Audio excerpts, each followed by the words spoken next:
If you've ever felt a chill run down your spine at stories of lost civilizations, strange artifacts that make us question history, or mysterious traces lying silent beneath the dust of ages, then you're in the right place. Today, we'll take you on a journey into unsolved riddles, from ancient structures hidden deep in the desert to secret symbols that have rested quietly for thousands of years. Get ready to ask questions and let your imagination soar as we explore mysteries that, to this day, no one has been able to explain. So fasten your seatbelt as we dive into today's mystery. But first, you'll have incredible luck if you like and subscribe before this video ends.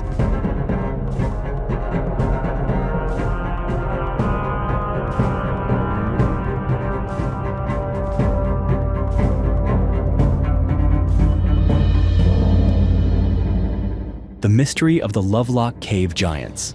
Thousands of years ago, in the arid deserts of Nevada, the Paiute people passed down a strange legend about a tribe of red-haired giants known as the Sai-Te-Ka. According to their stories, these giants were fierce and terrifying, spreading fear throughout the land by hunting and eating people. To put an end to this nightmare, the local tribes joined forces to drive the giants into a cave and smoked them out until they were all destroyed. For centuries, this remained just an oral tale, until archaeological discoveries in Lovelock Cave made people begin to wonder if there might be some truth to the legend. In 1911, two miners, David Pugh and James Hart, were digging in the cave to collect bat guano for fertilizer, but instead of just bat droppings, they uncovered thousands of strange artifacts, including woven baskets, bird traps, and oversized sandals up to 15 inches long. An official excavation took place a year later, led by Llewellyn Loud from the University of California. He and his team collected more than 10,000 artifacts, including human bones.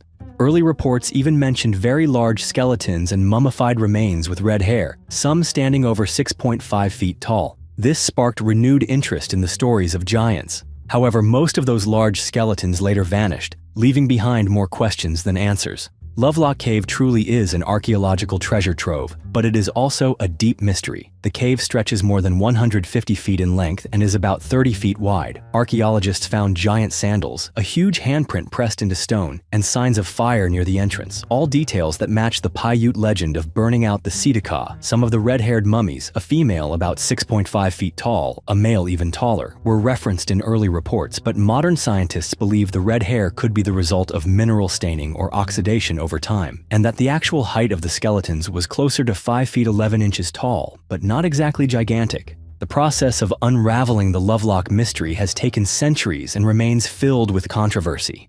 The 1912 excavation was poorly documented, and many artifacts were lost or ended up in private collections. Later studies confirmed that the cave was used continuously from about 1500 BCE until as late as 440 CE, and that the world's oldest duck decoys were found here. Modern DNA testing showed that some of the human bones had Eurasian origins, but found no proof of giants. The large skeletons that were once displayed at the Humboldt Museum have since been reburied out of respect for native peoples, making further research nearly impossible. Many theories have been offered to explain the legend of the Sai-Te-Ka. Scientists believe the ancient Lovelock people were simply taller than the average Paiute due to better nutrition, and that red hair can occur naturally or as a result of environmental conditions. The 15-inch sandals could have belonged to someone nearly 2 meters tall, or perhaps the story was simply exaggerated over time. Some historians and believers insist the evidence of burning and red hair is genuine, while others even connect the Sai-Te-Ka to the Nephilim of the Bible or to extraterrestrials. Yet no scientific evidence has ever confirmed these ideas. Whether legend or based in fact, the Lovelock giants remain a powerful reminder of the strength of folklore. If the Sai-Te-Ka once existed, they show us just how diverse and mysterious ancient humanity could be. And if they are only myth, their story still reflects the Paiute people's fears of a powerful enemy. The mystery of the White Shaman Rock. Thousands of years ago, on the sun-baked limestone cliffs where the Pecos River meets the Rio Grande, ancient bands of hunter-gatherers left behind mysterious marks on the rock walls of the lower Pecos Canyonlands. Among more than 300 sites featuring rock art in this region, the White Shaman Rock Shelter stands out like a hidden gem in the desert. Nestled in a small rock alcove just a few yards above the ground, this mural, 26 feet long and 13 feet high, is a dense tapestry of human and animal figures, as well as abstract symbols. When the sun sets, warm colors seem to ignite on the stone, while the moonlight brings out the pale figure of a headless character known as the White Shaman. This painting belongs to the Pecos River style, created sometime between 2500 BCE and 500 CE. For decades, archaeologists were baffled by the true meaning behind these strange images. Some believed the mural was the work of shamans, depicting mystical visions or experiences from rituals involving the mescal plant. But in 1989, artist Carolyn Boyd entered the rock shelter and instantly felt that these markings were far from random. To Boyd, the White Shaman was a carefully constructed story, no different from a modern mural. Pulled in by the mystery, Boyd left her career as a painter to become an archaeologist, devoting nearly 30 years of her life to decoding the secrets of the White Shaman. Getting to this site is no simple feat. You have to cross the Chihuahuan Desert, hike over 1.5 miles, and descend a rocky slope nearly 250 feet high. Under the scorching sun, which can reach 100 degrees Fahrenheit, only the truly passionate make the journey all the way out here. But when you finally stand before the mural, all the exhaustion melts away. The figures, some as tall as 20 feet, others just tiny lines, seem to be telling a story that stretches beyond time. One visitor once said, "It feels as if I can hear the whispers of ancient people echoing through this canyon." After years of research, Boyd came to believe that the White Shaman mural is not just a work of art, but a story about the birth of the sun and the beginning of time itself. In her 2016 book, The White Shaman Mural, she proposed that the symbols carved into the rock reflect the beliefs of the Uto-Aztecan peoples, ancestors of tribes like the Huichol and Nahua in Mexico. The biggest clue came from a Huichol shaman who wept when he saw the mural, recognizing in it the creation myth of his own people. Symbols like the winding snake, representing the border between the material and spiritual worlds, or the figures wearing feathered headdresses that show the shaman's journey. These elements have been passed down on stone for 4,000 years, making the White Shaman one of the oldest pictorial records in North America. Still, not everyone agrees with Boyd's interpretation. Some archaeologists suggest these images may relate to hunting rituals or serve as displays of power by shamans within the community. Others warn that applying modern mythology to ancient art could distort its true meaning. Yet, even the most skeptical have to admit that this is a one-of-a-kind treasure, and that the White Shaman is a special part of this land's heritage. Today, the White Shaman mural is protected by the Witte Museum and the Shumla Archaeological Research Center, both established by Boyd herself. Tours run from September to May, drawing explorers willing to face the elements just for a glimpse of this masterpiece. And even as science advances, the mystery of the White Shaman remains. Do we truly understand the story these ancient people wanted to tell, or are we only brushing the surface of a world that has long since disappeared? The mystery of the Baigong pipes. In 1996, in a remote region near the city of Delinga in Qinghai Province, China, a writer named Bai Yu made a strange discovery while exploring the Baigong Mountains. As he was walking along a cliff, he happened to spot a triangular cave about 6 meters high, as if it had been carefully carved out by someone. When he stepped inside, he couldn't believe his eyes. Scattered across the stone floor and walls were numerous rust-colored metal pipes, ranging in diameter from just a few millimeters to nearly 40 centimeters. Some of these pipes extended outside the cave, running along the mountainside and stretching all the way to the shore of Lake Tosan, a saltwater lake about 80 meters away. At first glance, it seemed like some sort of system that had been deliberately arranged. What made the discovery even more surprising was the setting. The area is isolated, arid, and sits at an altitude of nearly 2,800 meters. Archaeologists noted that there were virtually no traces of human habitation in this region for tens of thousands of years. That made the presence of these metal pipes all the more mysterious. After Chinese media reported on the find in 2002, a wave of scientists began to investigate. The Beijing Institute of Geology collected pipe samples for analysis. Tests showed that the pipes were composed mainly of iron oxide, with about 8% of their material being unidentified. Even more remarkable, dating methods suggested these pipes could have formed as far back as 150,000 years ago, a time when humanity had only just discovered fire and used the simplest tools. No one could explain why such a complex iron pipe system existed in a place with no trace of ancient metallurgy. Many theories have been proposed. Some believe these are remnants of a lost ancient civilization, or even the product of extraterrestrials.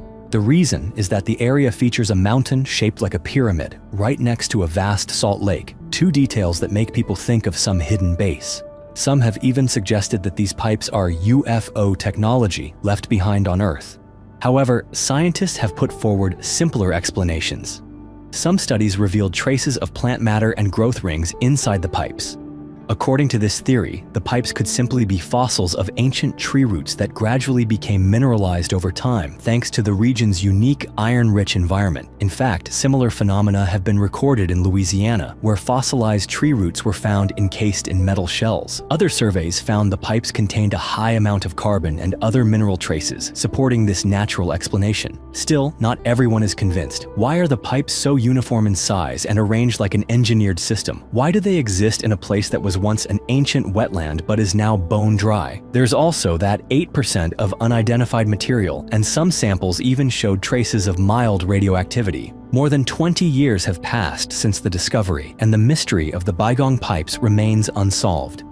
The site has become a tourist attraction, though its remote location and proximity to a military area have limited research opportunities. Some geologists believe the real answer lies in the complex geological history of the Qinghai Plateau, where ancient floods may have left behind layers of iron-rich sediment. But for mystery lovers, the Baigong pipes remain a reminder that there are still countless things about our planet that we have yet to understand. Are these natural fossils or evidence of a lost civilization? The mystery of the Rapa Nui Moai statues. Rapa Nui, also known as Easter Island, is a small island in the middle of the Pacific Ocean, more than 2,300 miles from mainland Chile. It's considered the most isolated inhabited place on Earth, measuring just about 14 miles long and 7 miles wide. Yet in this vast remote ocean, the people of Rapa Nui left behind one of humanity's greatest mysteries: nearly 1,000 giant moai statues, some standing 33 feet tall and weighing tens of tons. The story of how these statues were created and why many were eventually toppled continues to fascinate people to this day. The history of Rapa Nui was first recorded in 1722 when the Dutch explorer Jacob Roggeveen landed on the island on Easter Sunday and named it Easter Island. He described seeing towering stone statues with local people kneeling before them as if they were gods. But just a few centuries later, most of the moai had been toppled onto the dry grass. So what really happened on this island? According to archaeologists, most of the moai statues were carved at an extinct volcano called Rano Raraku.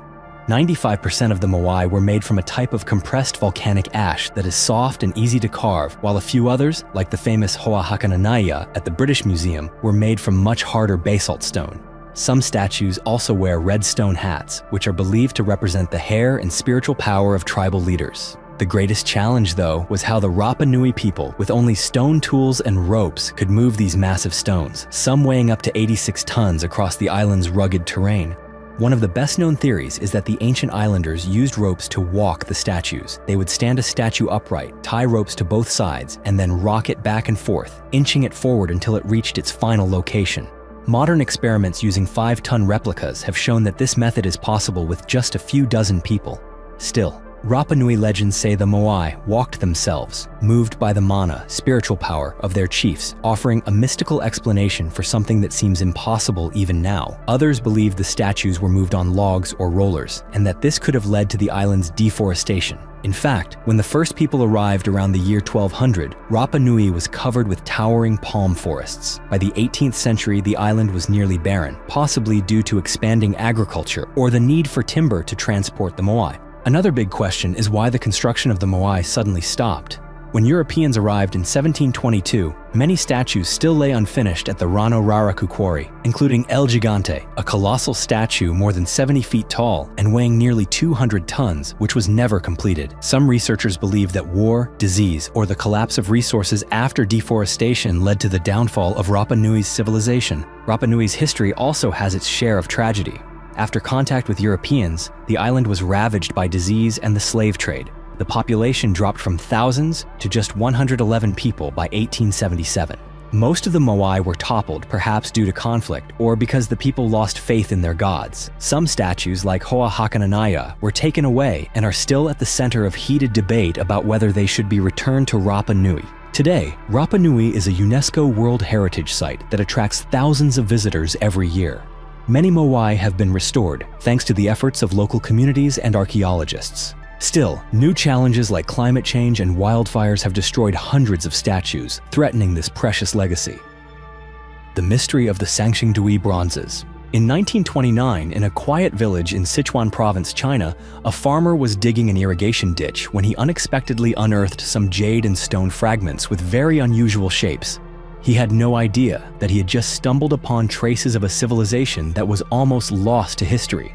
But it wasn't until 1986, when brickworkers discovered two massive ritual pits, that the world truly began to pay attention. In these two pits, archaeologists found more than 1,000 unique artifacts: giant bronze masks with strangely protruding eyes, human statues standing over 8.5 feet tall, a 4-meter bronze tree with birds perched on its branches, along with hundreds of items made from gold and jade. All of these belong to the Sanxingdui culture, a civilization that existed from around 2700 to 1000 BCE, contemporary with the Shang dynasty in northern China. But unlike the Shang, the people of Sanxingdui left behind no writing or records, making these bronze artifacts the only keys we have to unlocking the mysteries of this ancient kingdom.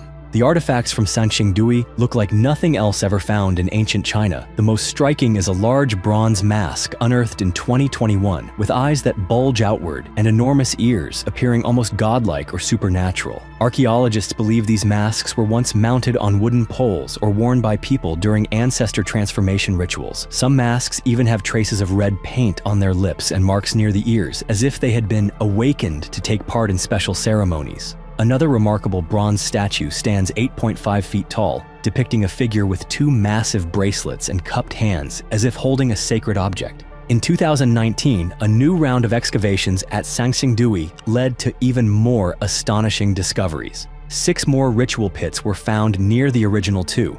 And between 2020 and 2022, archaeologists brought to light over 13,000 new artifacts. Among them were a gold mask weighing half a kilogram, the oldest piece of silk ever found in Sichuan, and a strange bronze statue with a human head and snake's body. The head of the excavation team believes that silk was also used in rituals to bridge the human and divine worlds. However, what makes Sanxingdui even more mysterious is that most of the artifacts were deliberately smashed or burned before being buried. Many archaeologists think this was part of religious ceremonies or offerings to ancestors, but no one knows for sure. And no one has explained why, around 1100 BCE, the entire city, covering more than 3.6 square kilometers, was suddenly abandoned. The true meaning of Sanxingdui is still debated. Some scholars believe it was merely a trading center heavily influenced by the Shang or Southeast Asian cultures, not an independent kingdom. Others point to artifacts like the human-headed snake statues and ancient ritual wine vessels as evidence of cultural mixing with the Zhou dynasty. There are even bold theories suggesting that the large-eyed, big-nosed masks are connected to groups from Central Asia or ancient India, though there's still no solid proof. Today, Sanxingdui is being nominated as a UNESCO World Heritage Site, with a modern museum displaying its dazzling archaeological treasures. Excavations are ongoing, but the question of why the Sanxingdui civilization vanished still lingers. Were these ritual pits a final prayer before disaster, or the sign of a civilization transitioning into a new era? The mystery of the Olmec colossal heads. In 1862, a farmer clearing land discovered a large stone jutting out of the ground. When he dug deeper, he realized it was a human face carved in stone, standing over 5 feet tall, with striking features, thick lips, a broad nose, and deeply set eyes. This was the first recorded Olmec colossal head. Since then, a total of 17 such heads have been found. They date from around 1400 to 900 BCE and are among the most remarkable legacies of the Olmec civilization, the first great culture that laid the groundwork for both the Maya and the Aztec. The Olmec heads are awe-inspiring in their sheer size. They range from over 1 meter to more than 3 meters in height and can weigh anywhere from 6 to 50 tons. All were carved from basalt, a hard volcanic rock quarried from the Tuxtla Mountains, sometimes more than 90 miles from where the statues were erected. What makes this even more extraordinary is that the Olmec had neither the wheel nor metal tools. Archaeologists believe they likely floated the stones downriver on wooden rafts, then rolled them overland on wooden logs. Each statue could have required up to 1,500 people working for months on end. To carve the heads, Olmec artisans used even harder stones like jade or obsidian, and sometimes even polished the surfaces with wet sand and reeds to create the lifelike facial details. What adds to the mystery is that each head is unique, with different facial features and headdresses that never repeat. Some are decorated with jaguar claws, while others display geometric designs. This has sparked many theories about their purpose. Some scholars believe the heads are portraits of Olmec kings, carved after their deaths, with the headdress showing their power or their roles in the sacred ballgame of Mesoamerica. Others think the heads may have been connected to sacrificial rituals, especially since the backs of some statues are flat, like an altar. Many Olmec heads also carry strange stories about their fate. Some were deliberately broken or moved from their original positions, perhaps to strip power from a deceased ruler, or to mark a shift in authority within society. In 2009, at La Venta, 3 members of a religious cult poured salt and oil over the heads, believing in some ancient ritual. Sadly, this damaged the statues. There was once a controversial theory suggesting an African connection because of the thick lips and wide noses seen on the heads. However, modern research has shown that these features are common among the indigenous people of Tabasco and Veracruz even today. Archaeologists agree that the heads are a purely Mesoamerican creation, born from the hands and minds of the Olmec. Today, Olmec heads are displayed in museums across Mexico, drawing crowds of visitors. Some replicas have even been sent abroad as icons of ancient culture, yet their true mystery endures. Why did the Olmec invest so much effort into creating these enormous statues? Are they spiritual symbols or the mark of unique rituals? San Lorenzo has faded away for almost 2,900 years, but the heads still stand, silent giants beneath the sun and wind of Veracruz. They remain a testament to the creativity, power, and unresolved mysteries of a civilization that helped shape the history of Mesoamerica. The mystery of the Los Lunas Decalogue Stone. In 1933, on a dry hillside about 35 miles south of the town of Los Lunas, archaeologist Frank Hibben from the University of New Mexico was led to a massive basalt boulder weighing around 80 tons. The stone sat halfway up the slope at an elevation of over 400 feet, and one smooth face of it was completely inscribed with 9 lines of strange writing. When Hibben arrived, the boulder was covered in lichen and the marks of time, making the inscriptions nearly impossible to read. But upon closer study, he realized these were characters resembling Paleo-Hebrew, a form of ancient Hebrew script dating back to around the 10th century BCE. After translation, it was revealed that the inscription was essentially a summary of the 10 Commandments, including 4 references to God, as in Judaism. The stone immediately stirred up controversy. If it truly was an ancient relic, it would suggest that Semitic people reached the Americas long before Columbus, challenging the entire established record of history. But the mystery didn't end there. The characters carved on the boulder are a curious mix, mostly Paleo-Hebrew, but with some resembling Greek letters. This combination hints at a later time period, possibly after the era of Alexander the Great. Linguist Cyrus Gordon once proposed that this might have been a large Decalogue tablet, like those once placed at the gates of homes or synagogues. However, other experts disagreed, pointing out that the wording and expressions did not match Samaritan traditions and lacked certain key lines about building a temple on Mount Gerizim. Many researchers have questioned the authenticity of the stone. Some scholars believe it could simply be a modern hoax. They note that the inscription is full of grammatical mistakes, odd punctuation, and a random mix of characters that don't fit any known ancient text. There are even stories claiming that 2 students from the University of New Mexico carved the stone in 1930 as a prank on Hibben. Other archaeological teams, after examining the site in 1953, concluded that the natural patina on the stone did not fully cover the inscriptions, suggesting that the carvings may have been made recently. Even so, some still defend the idea that the stone is much older than skeptics believe. Geologist George Morehouse once compared the weathering of the Los Lunas inscription to modern graffiti on the mountaintop and saw a marked difference, suggesting the stone could be anywhere from 500 to 2,000 years old. Researcher Barry Fell argued that some of the punctuation actually matches ancient texts, though his views have not been widely accepted. So, what is the Los Lunas Decalogue Stone really? Is it an ancient Semitic relic lost in the Americas or a clever 20th century hoax? Whether genuine or fake, the Los Lunas Stone continues to attract mystery lovers, researchers, and curious visitors who hike up the hillside to see it for themselves. The mystery of the Costa Rican jade figurines. Imagine standing inside the Jade Museum in San Jose, Costa Rica, surrounded by tiny jade figurines, each only a few centimeters tall but carved with remarkable skill. Some take the shape of people wearing feathered headdresses, others are owls with large, round eyes, or mysterious creatures that are half human, half animal. These works belong to the indigenous cultures of Costa Rica, dating from around 500 BCE to 700 CE. They were not just ornaments, but symbols of power, belief, and a connection to the gods. Yet there's something especially strange. There is no jade in Costa Rica. The only source of this stone is the Motagua River Valley in Guatemala, more than 600 miles away. So how did these precious blocks of jade ever reach Costa Rica? In 1939, archaeologist Doris Stone began recording jade artifacts in burial sites and ancient villages. By 1977, the Jade Museum was established in San Jose and now houses nearly 7,000 artifacts. These jade figurines were mainly jewelry worn by the elite and tribal leaders. One popular style is the axe god pendant, shaped like a person or bird carved onto an axe blade. Others are carved in the form of owls, frogs, or snakes, symbols of fertility and good fortune. The ancient technique for working jade remains a major mystery. Jade is extremely hard, rating between 6 and 7 on the Mohs scale, so it required complex methods to shape.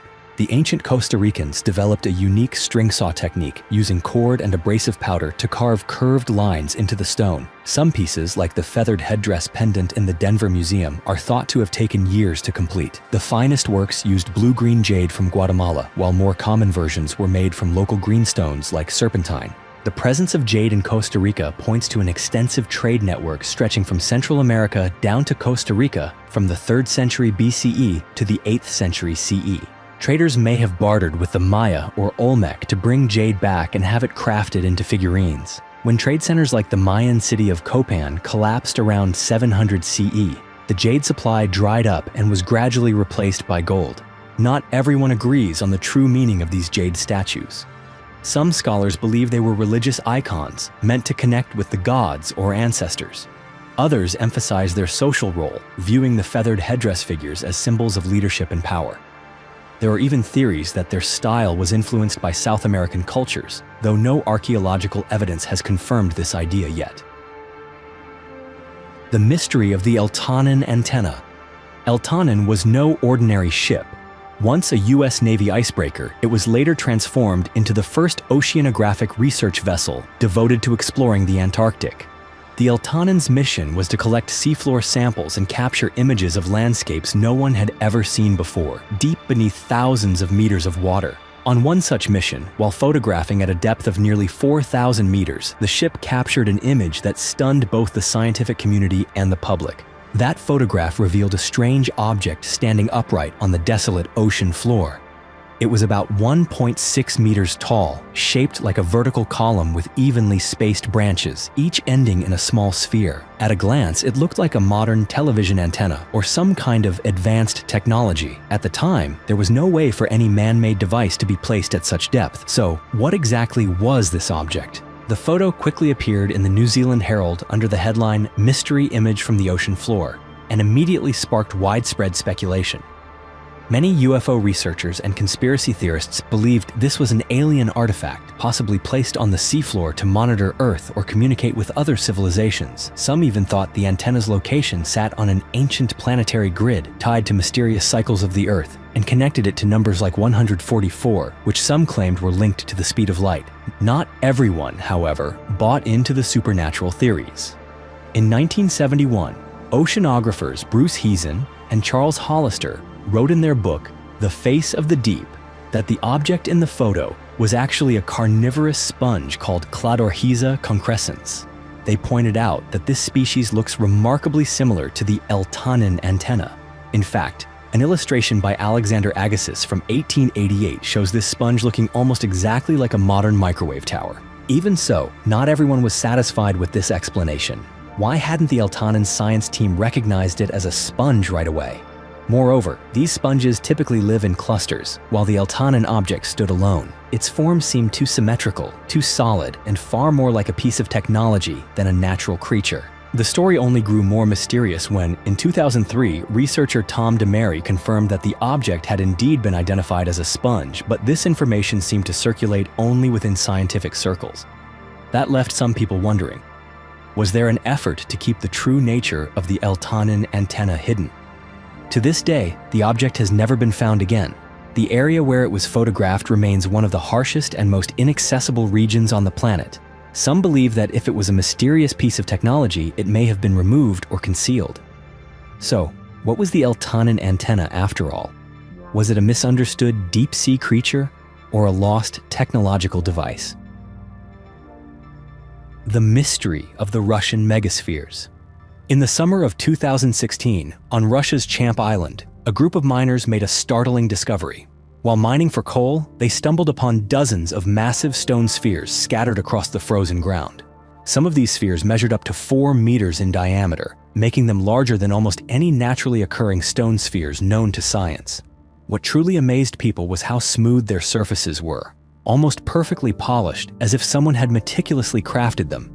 A few had cracked open, revealing concentric layers inside, making them look like giant marbles that had formed millions of years ago. Locals called them Seda, and soon tales of the Russian megaspheres spread far and wide. Champ Island is an incredibly harsh place where temperatures can drop to minus 30 degrees Celsius and ice and snow blanket the land nearly all year round. But in the brief summer, when the ice melts, these giant spheres appear on the barren earth. News of the discovery quickly attracted scientists from the Russian Institute of Geology. They determined that the spheres were the result of a process known as concretion, mineral deposits forming within ancient marine sediments. On the seafloor millions of years ago, minerals like calcite and silica gradually built up around a tiny core, creating concentric rock layers that, over ages, formed perfect spheres. This process can take millions of years. While this geological phenomenon is seen in other parts of the world, like the Moiraki boulders of New Zealand, the stones on Champ Island are remarkable for both their size and their numbers. Many are twice as large as those found elsewhere, and some seem almost deliberately arranged, raising questions. Could nature alone create something so flawless, or might there have been a guiding hand? Within weeks, conspiracy theories began circulating on social media and mystery websites. Some people compared the megaspheres to the Klerksdorp spheres in South Africa, which are believed by some to be billions of years old and even show signs of having been shaped by intelligent hands. Geologist Andrei Ivanov, who studied the site on Champ Island, once remarked, "They look too perfect to be only a product of nature. But if not, then who made them? And how?" Questions like these only added to the mystique of the megaspheres. Still, many scientists remain cautious, suggesting that after millions of years, erosion simply brought these spheres to the surface. This is just one of countless natural wonders created by our planet, they say. The story grew stranger in 2018 when an amateur expedition traveled to Champ Island to see the megaspheres with their own eyes. They reported that tapping gently on some of the spheres produced a hollow, bell-like ringing sound. Some theories went even further, suggesting the spheres were relics of an ancient civilization or arranged for special ceremonies. Others asked, if these are truly natural, why do they sit in clusters, sometimes forming circles? Further research into the megaspheres has been limited by the island's remote location and brutal climate.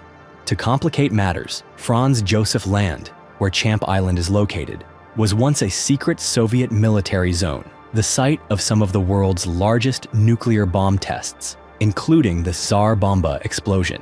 This history has only deepened the mystery, with many believing that the true origins of these stone spheres may still be hidden from the world. The Red Deer Cave People. In 1979, inside a small cave in Guangxi Province, China, a petroleum geologist made an unexpected discovery, a block of unusual sediment. Inside that block were human bones, animal bones, charcoal, and burnt clay. Realizing this could be important, he sent the whole block to the Yunnan Provincial Museum in Kunming for further research. 10 years later, in 1989, archaeologists began digging at another cave near the city of Mengzi, also in Yunnan. This cave became known as Red Deer Cave. As they dug through the earth, they found more human bones, stone tools, and a large number of burned red deer bones. These signs showed that the people who once lived here hunted and ate red deer, so they were named the Red Deer Cave People. But the real mystery only began in 2008, when a group of international scientists, led by Darren Curnow and Ji Shuiping, started a deeper investigation. They determined that these bones were between 17,800 and 11,500 years old, meaning these people lived at the very end of the Ice Age. What was strange was that the skeletons had many features similar to ancient humans: flat skulls, wide noses, jaws that stuck out, thick brow ridges, and dense skull bones. These traits closely resembled Homo erectus, an ancient human species that had lived in Africa more than 1 million years ago. But the Red Deer Cave people actually lived at the same time as modern humans, just as the first farming cultures were beginning in China. In 2010, archaeologists found a small thigh bone with a thin outer layer, just like the thigh bones of Homo erectus. The person it belonged to would have weighed only about 50 kilograms. When these findings were published in 2012, the scientific community was stunned. Darren Kernow and his team suggested this might be a new kind of human, or the descendants of an ancient human group that survived because they were cut off in the mountains of southwest China. Some thought these people could be the result of mixing between modern humans and another ancient group like the Denisovans, a mysterious type of human only known from DNA, who once lived in many places across Asia. Another theory suggested that the highlands became a safe place for ancient people, similar to how the hobbits survived for so long on the island of Flores in Indonesia. But not everyone agreed. Marta Mirazon-Lar, an evolutionary biologist at Cambridge University, thought that the Red Deer Cave people were simply modern humans with unusual features that developed in a small community.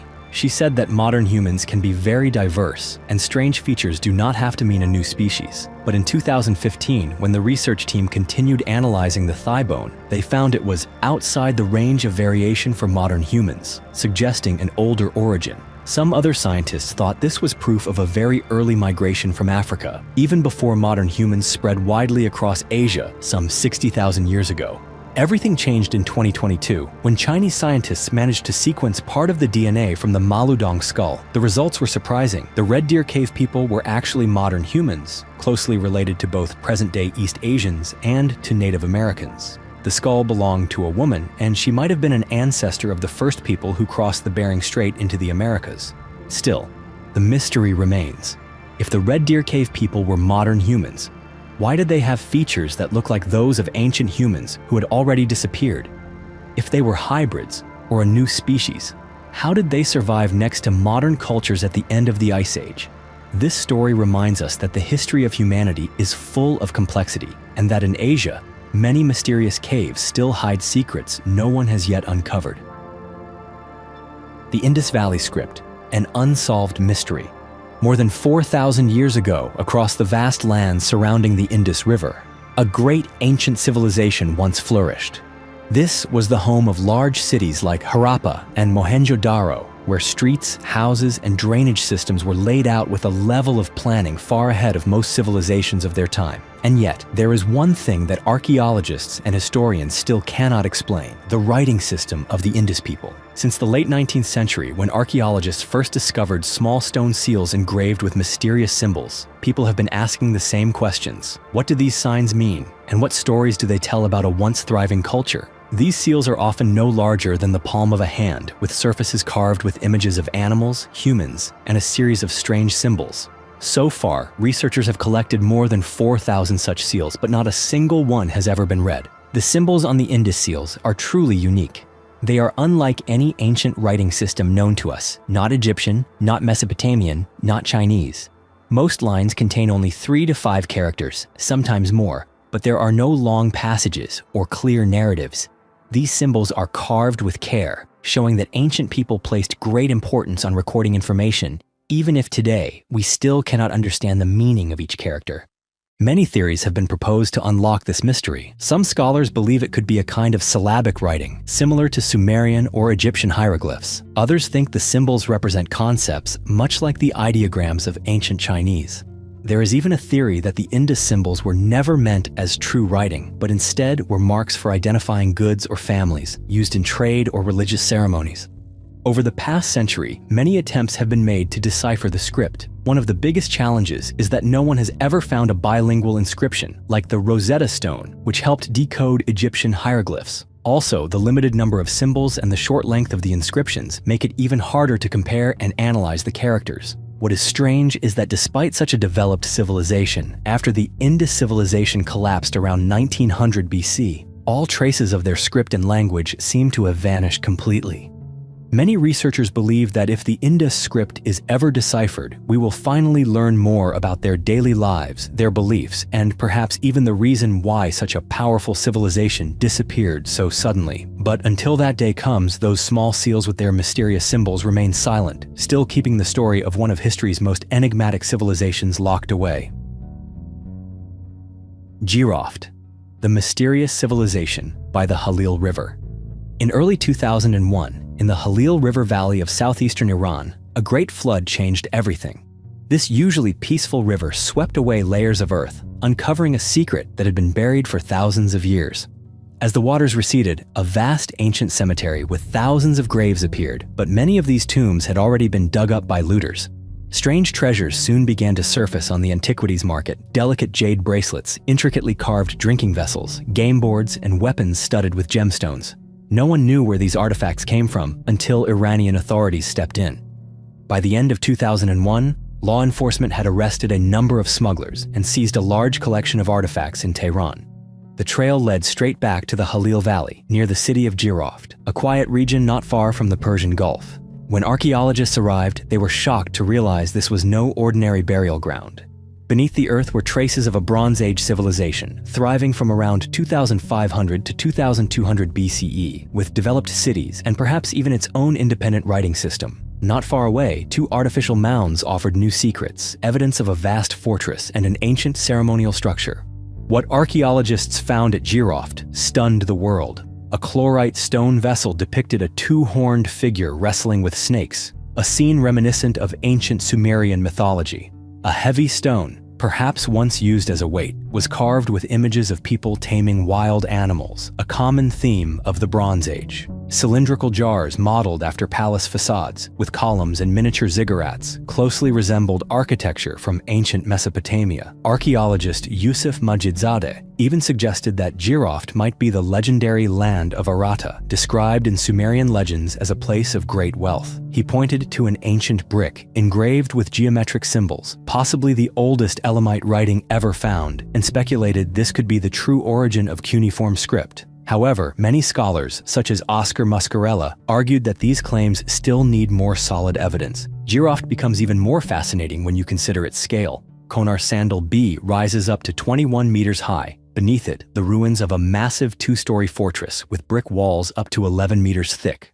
Konar Sandal A, less than a mile away, contains a ceremonial building and may once have been a grand temple. Since 2014, international archaeological teams from Italy, France, and Germany have come to Jiroft and discovered evidence of residential neighborhoods and ancient workshops. Most striking of all, the cylinder seals found here are identical to those in Mesopotamia, hinting at a sophisticated system of management and trade. Yet not everyone believes that Jiroft was an independent civilization. Some researchers argue that Jiroft was simply a trading center, heavily influenced by neighboring cultures such as Elam to the west or the Indus Valley to the east. The cross-cultural artifacts found here support this view. Despite ongoing debates among scholars, the mystery of Jiroft remains intact. If this place truly was the cradle of a great civilization, why was it forgotten for 5,000 years? Perhaps the flood of 2001 was a fateful turning point, accidentally bringing the secrets of a long-lost world back into the light. Jiroft reminds us that human history is always full of hidden corners and unanswered questions. Sometimes, all it takes is a sudden flood to reveal a civilization that once thrived and then disappeared into the shadows of forgotten mysteries. The Tartaria Tablets, an unsolved mystery in Eastern Europe. In the summer of 1961, in a small village in the Transylvania region of Romania, archaeologist Nicolae Vlasa and his team were excavating a Neolithic settlement. As they dug deeper into a ritual pit, a strange scene slowly appeared. There, they discovered 26 clay and stone figurines, a bracelet made from seashells, and the charred remains of an adult. Initial assessment suggested this person may have been a shaman or someone of special significance. But what truly stunned the team were 3 small clay tablets, each only about 6 centimeters long, carved with mysterious symbols. Notably, one rectangular tablet and one round tablet had holes drilled through them, as if they had once been worn or hung up.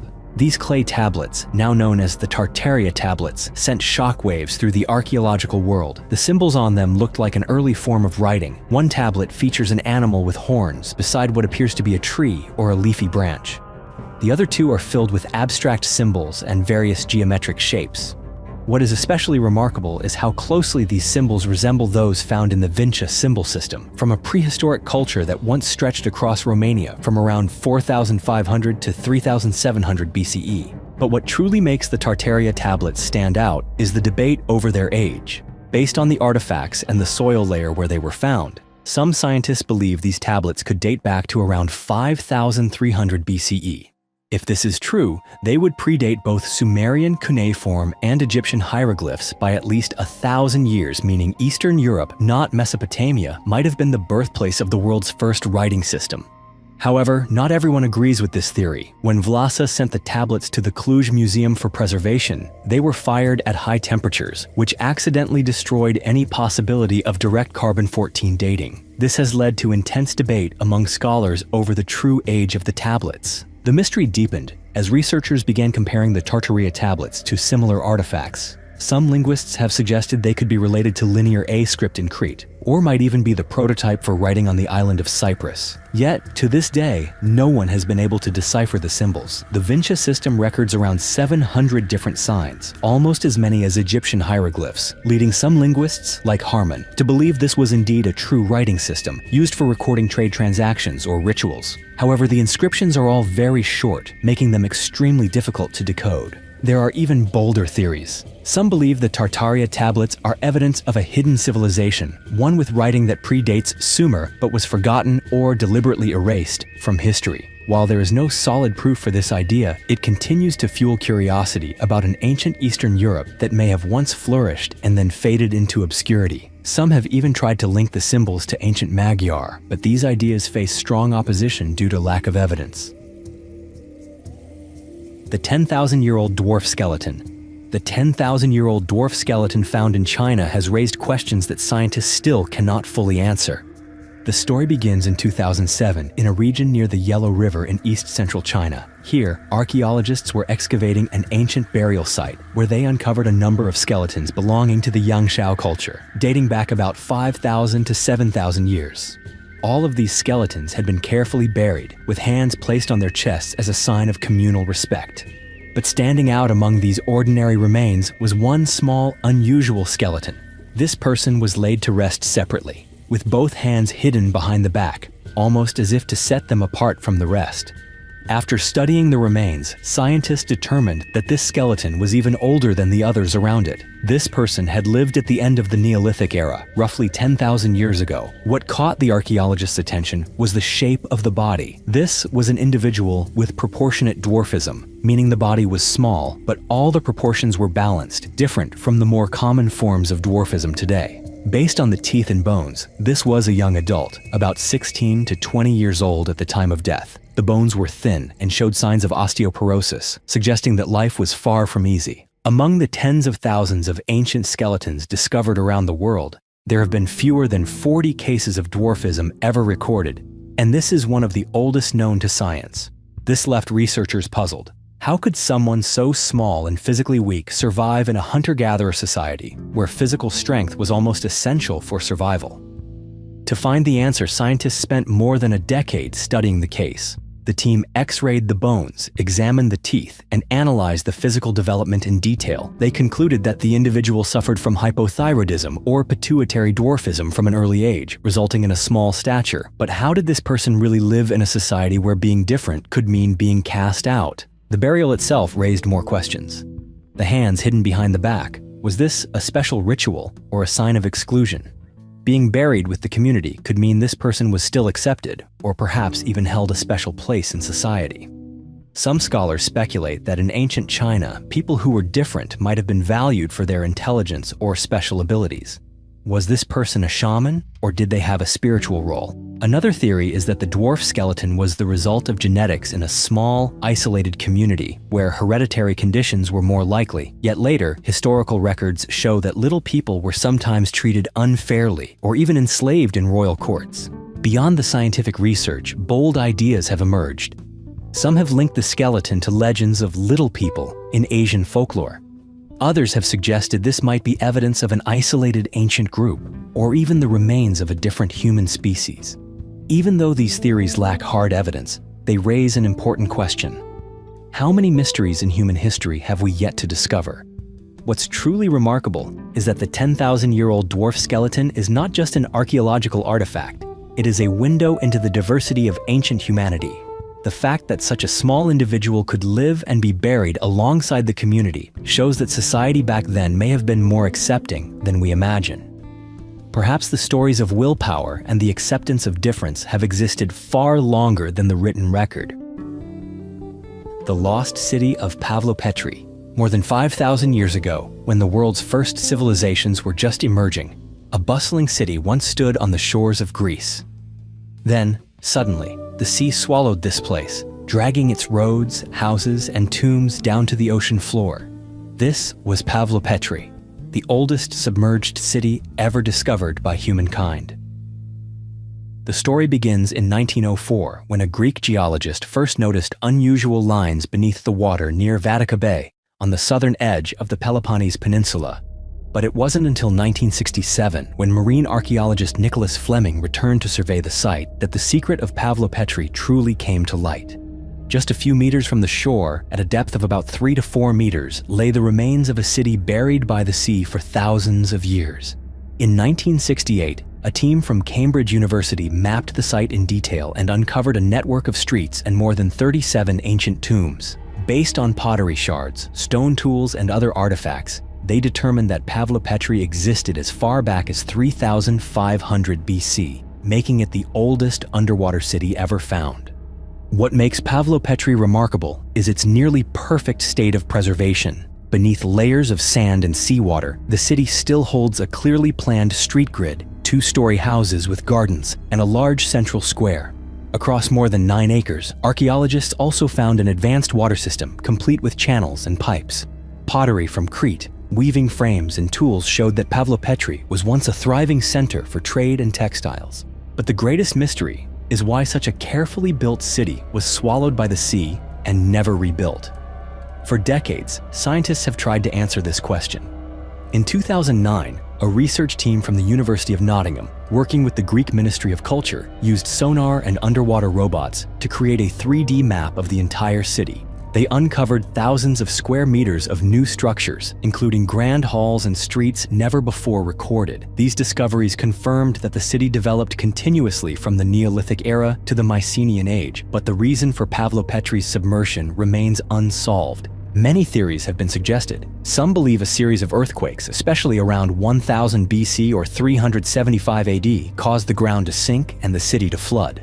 The Peloponnese is famous for seismic activity, which supports this idea. Others argue that rising sea levels and subsiding land slowly drowned the city. When Pavlopetri was first built, it stood about 3 meters above sea level, but by 1200 BC, it was already at risk of flooding. There are even those who link Pavlopetri to the legend of Atlantis, since this city predates Plato's story of the lost continent. But most scholars see this as just a fascinating coincidence. Some have suggested economic collapse or political upheaval, like the Dorian invasion, may have driven residents away before the final inundation. Pavlopetri is not just a relic of the past. It is a window into a world from 5,000 years ago. Here, we see a complex society and a thriving maritime economy. The urban planning and water systems prove that this was a highly organized community, challenging the idea that people of that era only lived in simple villages. Yet the mystery remains. Why was a bustling city abandoned, never to be rebuilt? Did its people escape disaster, or were they swept away by the sea forever? And how many other ancient cities are still lying silent beneath the waves, waiting to be found? Today, Pavlopetri faces threats from pollution, illegal artifact hunting, and the impact of tourism. Even under UNESCO protection, this city stands as a reminder of the fragility of our past. The Gosford Glyphs, strange symbols in the Australian bush. Hidden deep in a narrow sandstone cleft within Brisbane Water National Park, more than 300 strange symbols resembling Egyptian hieroglyphs have appeared. They tell stories of ships, gods, and a lost prince stranded in a faraway land. But how did these symbols end up in Australia, thousands of miles from Giza? This is a mystery that has sparked debate among researchers around the world. The story began in 1975, when a local surveyor discovered odd markings in the rocks near Karyong, about 60 kilometers north of Sydney. The area was already well known for Aboriginal rock art by the Guringai people, but what Dash found was entirely different. Etched onto 2 sandstone walls, each 3.5 meters high, were more than 300 characters that looked like Egyptian hieroglyphs, including images of the god Anubis, the Ankh symbol, ships, and even the name of King Khufu, the builder of the Giza pyramids. Dash even noticed that every time he returned, new symbols seemed to have appeared. This only deepened the question: was this an ancient site or a modern prank that had been added to over the years? News of the Gosford glyphs spread quickly. The symbols were carved in a narrow rock crevice, accessible only by climbing or scaffolding. The engravings tell of an Egyptian fleet caught in a storm, survivors landing on an unfamiliar shore and recording their story. They depicted animals like birds, dogs, owls, and hybrid human-animal figures, very much in the style of ancient Egyptian art. Yet the symbols were inconsistent. Some were faded and worn, while others looked freshly carved. Strikingly, the carvings mixed symbols from many different periods, including ones that only appeared more than 2,000 years after King Khufu. Attempts to decode these symbols have continued for decades, but with no definitive result. In 1983, rock art conservator David Lambert observed that some of the carvings were only a few months old. Egyptologists like Professor Boyo Okinga from Macquarie University dismissed their authenticity, pointing out that the glyphs did not follow Egyptian grammar and mixed symbols from many eras in a jumbled layout. Still, there are supporters who believe this is evidence of an Egyptian expedition to Australia 4,500 years ago, even though no other ancient Egyptian artifacts have ever been found on the continent. There are many theories about the origins of the Gosford glyphs. Some suggest they were made by Australian soldiers who had served in Egypt during World War I, carving the symbols as a prank or a memorial. Others think they were created in the 1970s or 1980s by a particular individual. Alan Dash himself once witnessed someone carving the rock in 1984. Supporters of their authenticity point out that some glyphs show a deep knowledge of ancient Egyptian culture, such as the depiction of Thoth as a baboon, something little known in the West in the early 20th century. Some have tried to link the glyphs to Aboriginal people, but the style is completely different. There are even theories involving aliens or lost civilizations, though none have any real evidence. The Gosford glyphs leave us with big questions about history and truth. If this is a hoax, why would someone go to such lengths to carve over 300 symbols in a remote rocky gorge over many years? If it is an ancient monument, how could Egyptians have crossed thousands of miles to Australia without leaving a trace elsewhere? Whatever the truth, the Gosford glyphs are a reminder that history is always full of unsolved mysteries. And sometimes, the most mysterious things are also the most fragile. The Koso artifact, the mystery of the spark plug in ancient stone. Thousands of years ago, when humans were still just hunter-gatherers, no one could have imagined that one day, in the ancient stone layers of the Koso Mountains in California, a mystery would emerge that would spark endless debate among scientists and archaeology enthusiasts alike.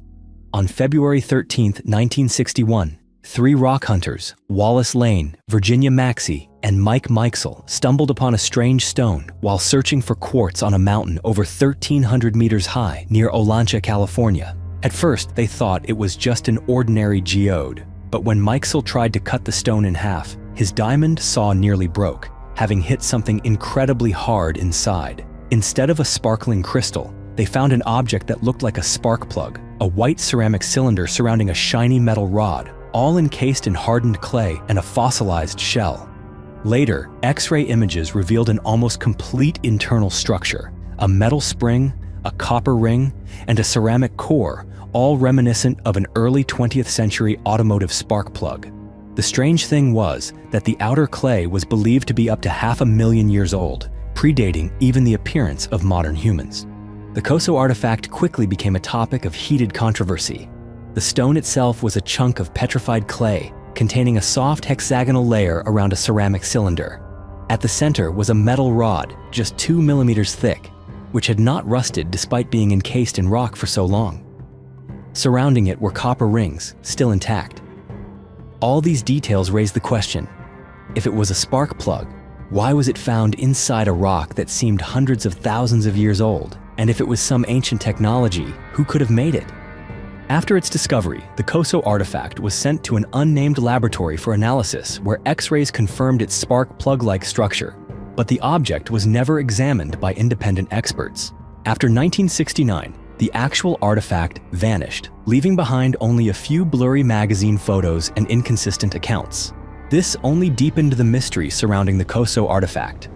Over the decades that followed, many scientists tried to explain what happened. Some geologists suggested it was simply a modern spark plug, encased in clay through a natural process called concretion, where soil and minerals quickly accumulate around a foreign object. In fact, several other metal objects have been found nearby, encased in similar material at Owens Lake, after only a few decades. Skeptics argued that the fossilized shell was simply a misunderstanding, since no official scientific report has ever confirmed the half-million-year age. Still, believers in the out-of-place artifact theory insist that the Koso artifact is proof of advanced technology existing before modern civilization. Others think it's just a hoax or a bizarre coincidence of nature, but whatever the explanation, everyone agrees on one thing: no one can verify the truth since the original object has long since disappeared. Today, the Koso artifact, living on only in photographs and memories, continues to challenge our curiosity. If it truly is a modern spark plug, why was it buried in rock that appears to be hundreds of thousands of years old? If it's a product of ancient technology, why is there no other evidence of such a civilization? And if it's all just a coincidence, how could so many details line up so perfectly? The Koso artifact reminds us that history is always full of unanswered questions. Somewhere, in the wild mountains or deep beneath the earth, there may still be secrets waiting, ready to shatter everything we think we know about the past of our own species. Thank you for joining us on this journey to uncover humanity's greatest mysteries. If you enjoyed these stories, let us know your thoughts in the comments below. Don't forget to subscribe and turn on notifications so you won't miss any of the mysteries waiting in our next episodes. See you on the next adventure.